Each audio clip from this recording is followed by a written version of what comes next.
This pattern is 118 years old. The year is 1908, and the first Model Ts started rolling off the production lines. And in the same year, we had our first commercial airline flights. This was also the first year they dropped the New Year's Eve ball in Times Square. So you can really get a sense of how old this pattern really is. Can you believe this pattern still exists?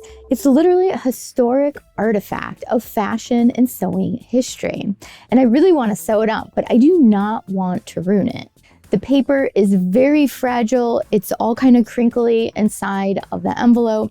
So in this tutorial, I'm going to show you how to preserve your antique pattern, but still be able to use it for cutting and sewing. So you could use this technique on a number of these antique patterns. This row here is from the 1920s, and this row here is from the 1940s.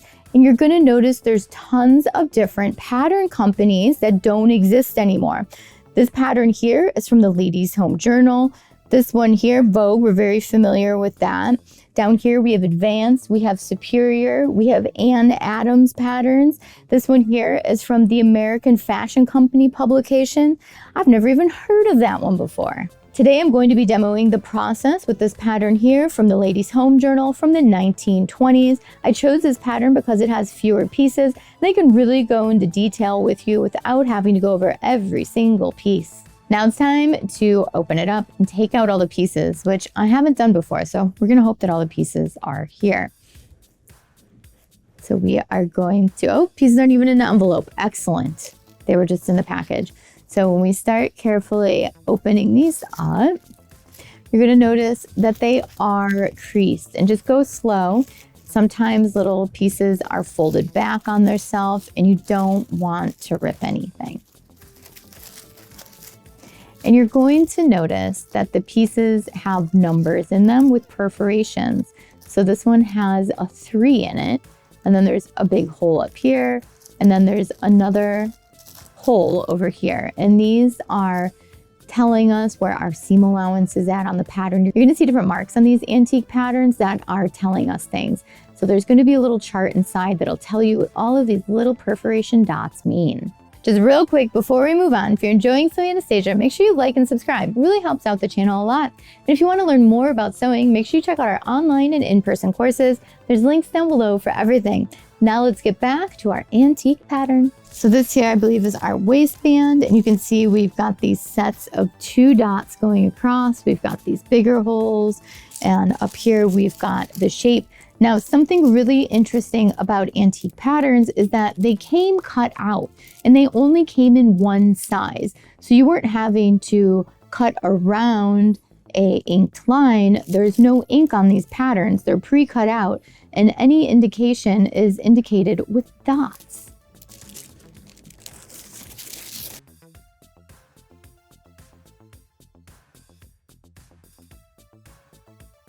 So great news, all 3 of the pattern pieces are here for this skirt. They are in excellent condition. There's no rips and tears in them, but I had to be extremely careful opening up these folds in the paper. This paper is super duper thin, and you will find this with a lot of these antique patterns. So I've confirmed that I have the layout and sewing instructions for the skirt pattern. It's all right on the back of the envelope. There's no separate sheets inside like you're used to in modern sewing patterns. So back in the day, we would take our pattern, we'd place it on our fabric, maybe we pin it to the fabric, maybe we just weight it down and cut it out, or possibly chalk it out. Now, I do not want to put pins, scissors, rotary cutter anywhere near this antique pattern. I want to preserve it and keep it just how it is. So what are we going to do?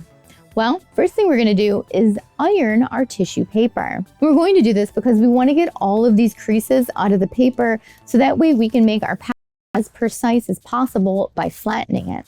Now, before you take your antique pattern to the iron, make sure you don't have water in it. Make sure the steam is not on. Steam will ruin this really light tissue paper. You want a hot, dry iron. And I know this can seem a little bit scary, but truly it works. And if you want, first practice on one of your new patterns. So let's head over to the iron, and I'm going to show you how to do that with this really delicate paper. So you're just going to take your hot iron and very gently go over the creases. Do not use steam, and you're gonna notice it starts to flatten out. So this is what we're looking for, is to have a nice flat pattern. And be careful you're not adding additional creases to it. Start from one section and work your way out.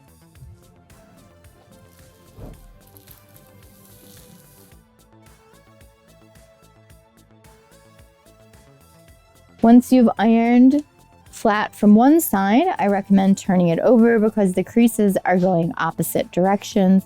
And this will just help make sure that we have an absolutely flat pattern.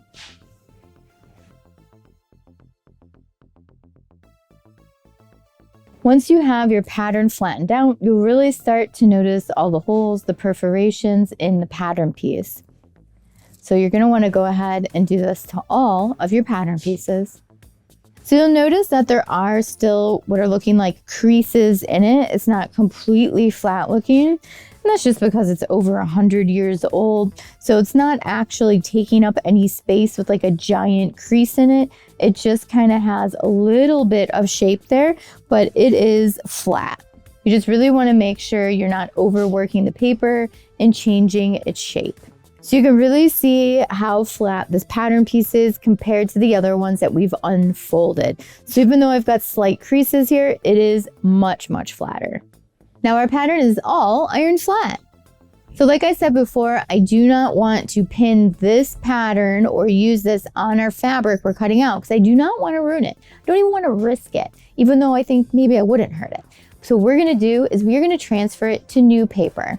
We're gonna transfer the shape and all of the marks on it. And I've got some tips for you to make sure this goes smoothly and so that way you don't ruin your antique pattern. So I have some additional paper laid out underneath the pattern, and now we're going to weight down the pattern and we're going to go over how to get the perfect lines replicated for this. Now, whatever you do, don't staple it to the other piece of paper. You will absolutely destroy your tissue. I'm going to be using my vintage irons as weights today, just keeping everything super smooth. Make sure you don't have any big wrinkles in it. And also don't rub your weight against it. You'll possibly rip your paper. Just smooth your hand over it. And a few weights will do. You don't need every single edge weighted down. We are going to be truing this. Now you are going to want to get a ruler so that way we can make sure we have the proper straight edges, curved edges, etc. First, I'm going to go over the waistband here. So there's a few different ways you can go about this. You can start by marking all of the perforations, the holes in the pattern first. Now, if you've got a big hole somewhere, draw the big hole. If you've got a little hole, draw the little hole, because the size of the hole matters in the chart. It's telling you something different.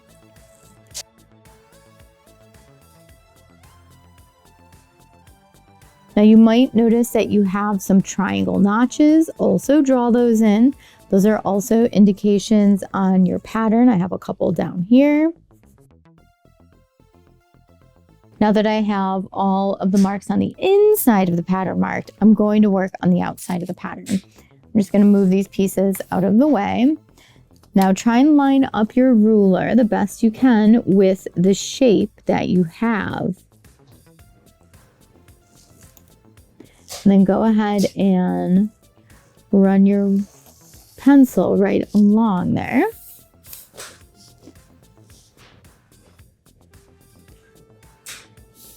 Now with the curve shapes, a lot of times what I like to do is kind of just like hand draw right next to them. And then I'm going to go back with the ruler later. So that way I can move the ruler around and I'm not going to be worried about ruining this paper here. And make sure you're using pen. Do not use pen. Do not use marker. That will transfer, that will ruin your paper pattern. Now up here, I need to continue drawing this top of the waistband.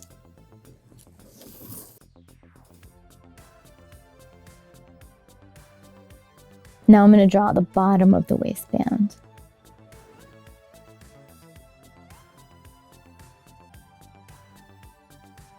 Once you think you have everything traced out, you can remove your weights and you will have your pattern piece there. Check that out. And you can see that I drew in the little number 2 with the dots, and I've got all of those holes transferred to the piece. Now these curved shapes up here, I want to draw these in a little smoother. So I'm going to use my French curve and draw in that shape. There we go, much darker.